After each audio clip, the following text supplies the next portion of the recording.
সদ্য পদ্মভূষণ পেয়েছেন মিঠুন চক্রবর্তী। মিঠুন চক্রবর্তীকে পদ্মভূষণ দেওয়া নিয়ে মিঠুনের বিরুদ্ধে কুৎসা করতে দেখা গেল কুণাল ঘোষকে। কুণাল ঘোষ সরাসরি মিঠুন চক্রবর্তীকে কুৎসা করার জন্যই পদ্মভূষণ দিয়েছে বিজেপি, এই অভিযোগ তুললেন তৃণমূলের বিরুদ্ধে কুৎসা করেছেন মিঠুন চক্রবর্তী, তাই তাকে সম্মান দিয়েছে পদ্মভূষণ দিয়ে। আর এরই তীব্র প্রতিবাদ করে কুণাল ঘোষের কার্যত পাছা খুলে দিলেন সুকান্ত মজুমদারের কথায়, যিনি 3.5 বছর জেল খেটেছেন সেই ব্যক্তি মিঠুন চক্রবর্তী সম্পর্কে সার্টিফিকেট দেবেন? উত্তর কলকাতায় থাকতেন মিঠুন চক্রবর্তী।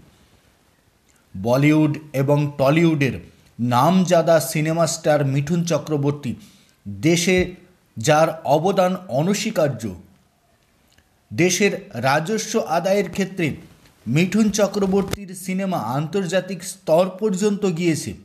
সেই মিঠুন চক্রবর্তীর সার্টিফিকেট দিচ্ছেন 3.5 বছরের জেল কাটা কুণাল ঘোষ। সরাসরি কুণাল ঘোষের কাঁসা ধুতি টেনে খুলে দিলেন সুকান্ত মজুমদার।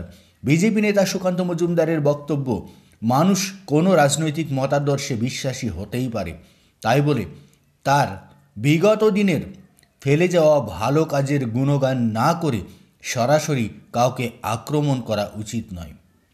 3.5 বছর তো জেল খেটেছেন, চোরের মুখে আবার বড় বড় কথা।